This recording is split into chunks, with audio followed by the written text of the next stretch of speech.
Hi, I'm Mike with Motorrad Audio, and this video is going to cover installation of our subwoofer kit for the 49-liter top case.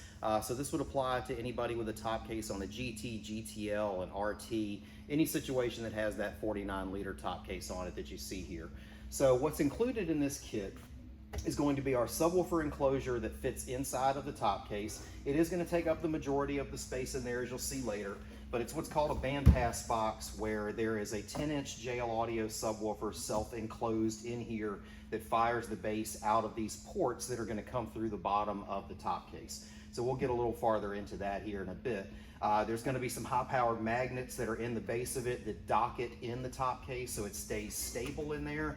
And then there'll be a subwoofer amplifier mounted to the side of it, pre-wired to it with an umbilical cord with a quick disconnect. So it is something that will be easily removed from the top case, so you can either have your space back or easily removed as far as just pulling the top case off with the subwoofer still inside of it. So either way, you'll have no issue getting your space back should you decide to. In the package, there will be a couple plugs. So if you pull the enclosure out and you're going to use the top case, these will drop into the holes to seal it off, so you don't have to worry about water getting into your case while you're riding and have other things in the case. There's going to be a couple templates that you'll see that are used for drilling the necessary holes and wire paths that'll be in there.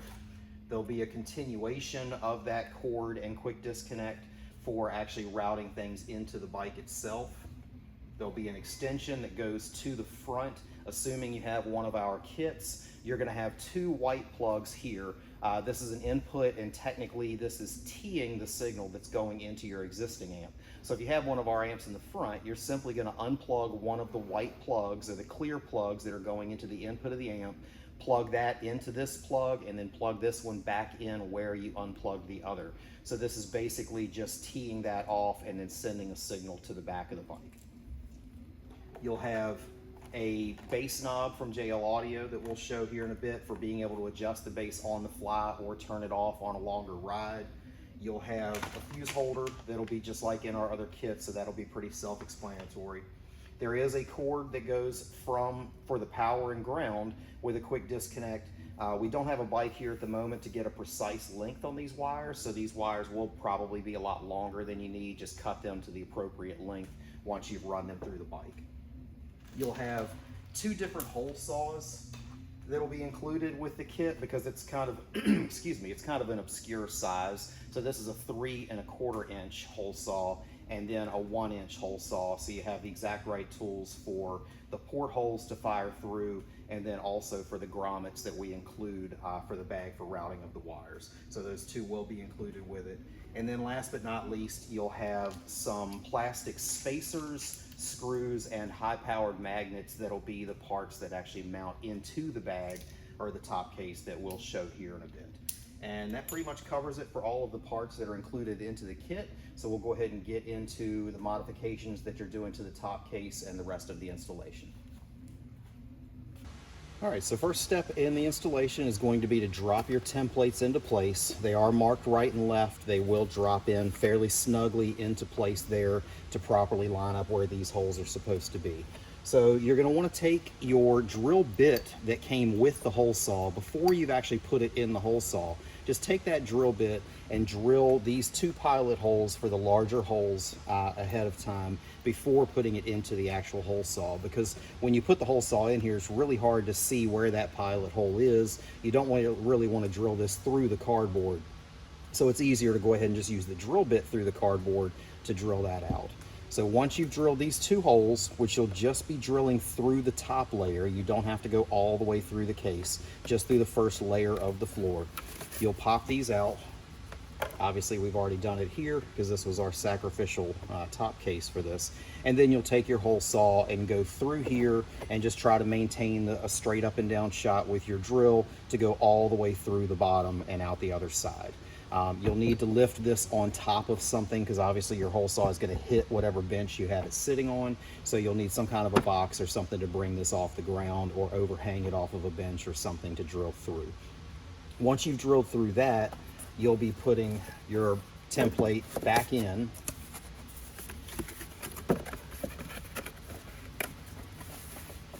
and then taking your 1-inch hole saw here and running that through. You can just run that right through the template because you don't need the template anymore. Just like the first drill bit that you did, you're only going through the first layer of the top case when you're using this one. So this hole is just going to be through that first layer and then stop. There's going to be another hole on the other side that we drill from the other side in a different location rather than taking this all the way through. Another thing I forgot to mention a second ago is obviously if you have our top case pods already installed, I would suggest going ahead and just taking those off for this so you don't have to worry about inadvertently banging those up, and get those out of the way. Make sure that the wires that are run into the top case for those are also out of the way for you drilling this. I'm going to splice in a picture really quick that shows what is underneath here, so you don't have to worry about what am I drilling through, so you'll be able to see that visual real quick. So I'm going to splice that in now.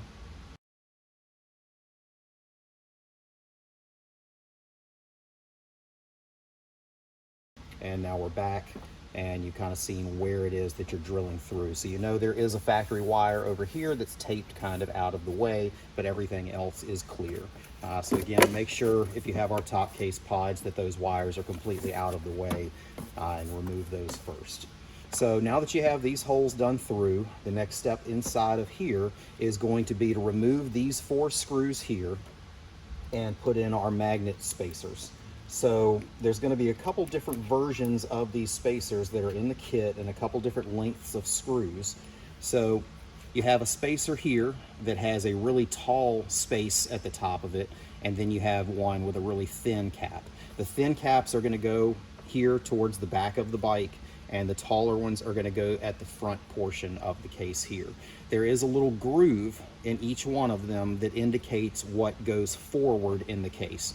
So you're going to take your tall, drop it in here with the groove pointing that way, because there is a slight angle to that spacer that lines everything up properly.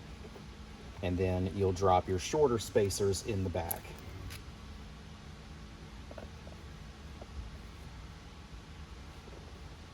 So once you have those in place, you're going to have a couple different lengths of screws. The longer screws are going to be in the front locations where that taller spacer is, and the shorter screws will be in the back location. You'll run those through your magnet and then just drop them in to screw them in.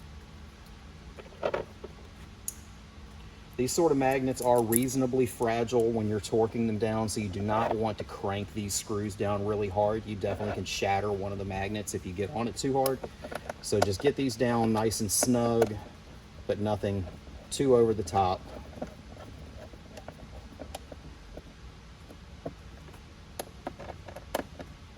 They're not really doing a whole lot of work in this scenario. They're just something to kind of stay in there and keep the box from possibly shifting around or bumping around if you're hitting bumps, that sort of thing.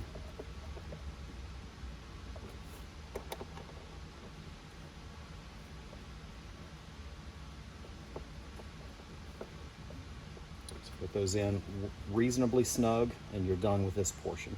And then last but not least, you'll remove this one screw right here. That's going to be something that gives you just a little bit of give to this bottom case for when you're actually adding in the base knob. So we'll see that here in a second. So just go ahead and remove the Torx that's in this front corner here, and then we'll move over to the other side of the case. So if I flip this over,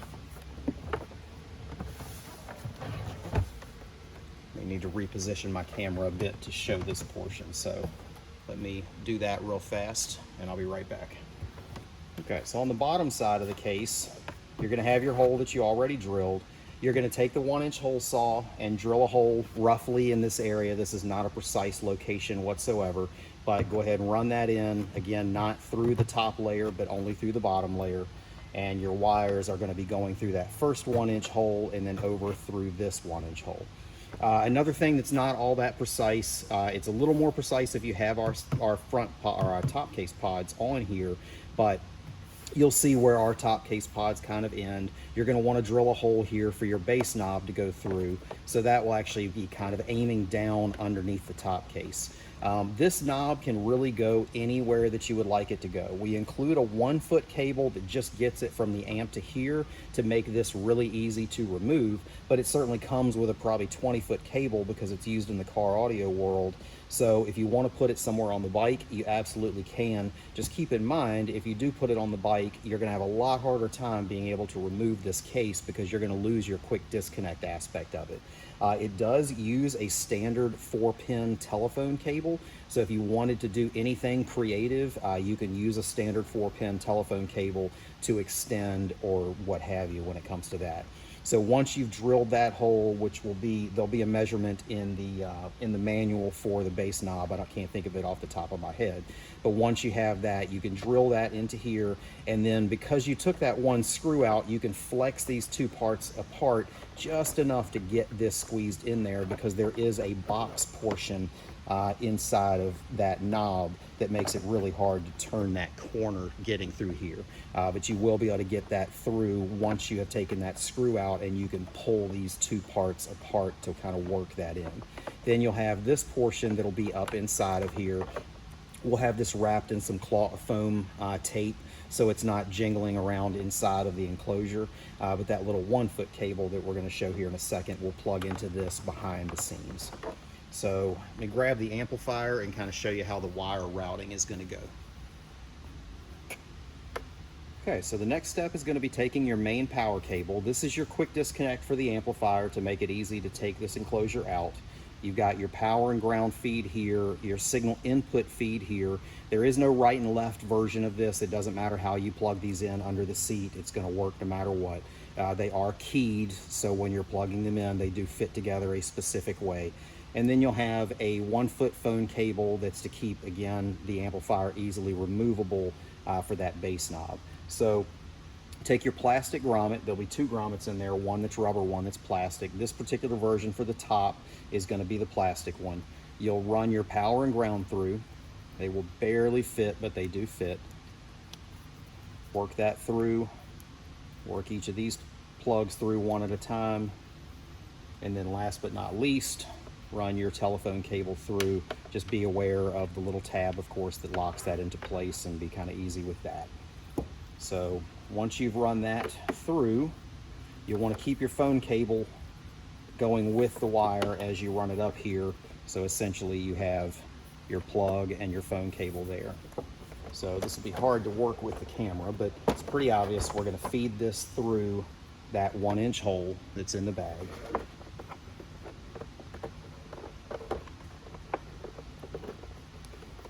And then work it to the other plug hole that you created underneath here.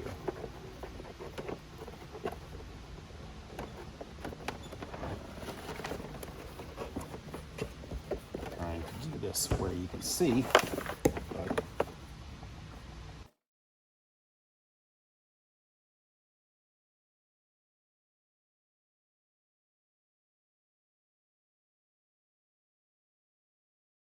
That one turned, the rest of the plugs will be reasonably easy to feed through there.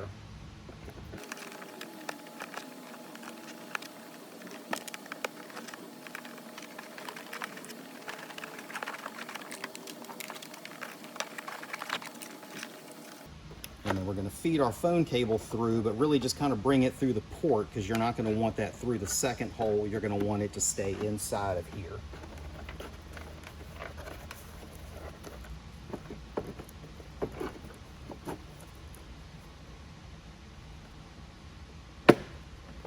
So, see if I can get a shot of this for you. So we have it run through, our grommet is snapped into the hole, we have our phone cord here, and we have a little bit of our extension quick disconnect here to be able to give you enough room to work with. So once you've done that, and you've mounted your bass knob in here, you'll grab your phone cable and your bass knob plug those two together, make sure it snaps in good. And again, there'll be some foam on this. Just tuck this up in here out of the way of everything. On your power cable, you'll now have your rubber grommet that you'll again do the same kind of procedure.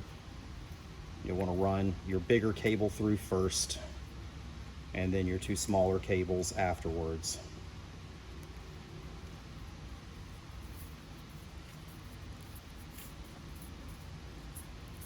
and you'll pull this grommet all the way down and install that here.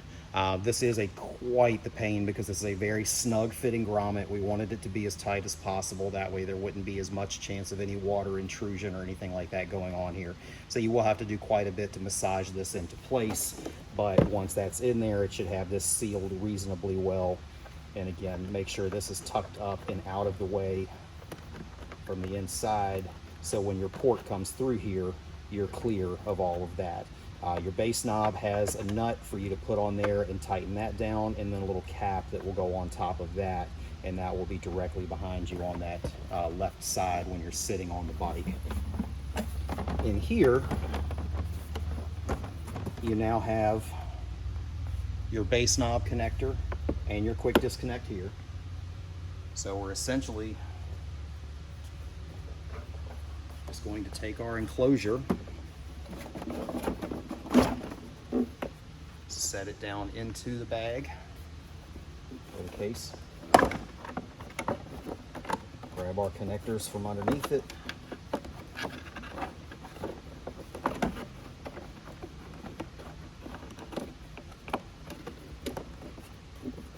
and plug these in. So you'll have this socket here for your base knob.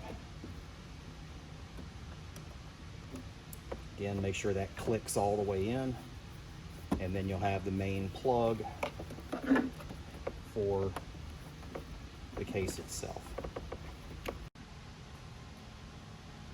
Sorry, I accidentally bumped the camera and had to splice this back in. So now we have all of our plugs plugged in. We'll get those tucked out of the way and drop the enclosure in, and it'll dock into those magnets. You'll feel that resistance. You have to pull decently hard to kind of break it loose from the magnets, but make sure your cables are tucked in underneath the amplifier.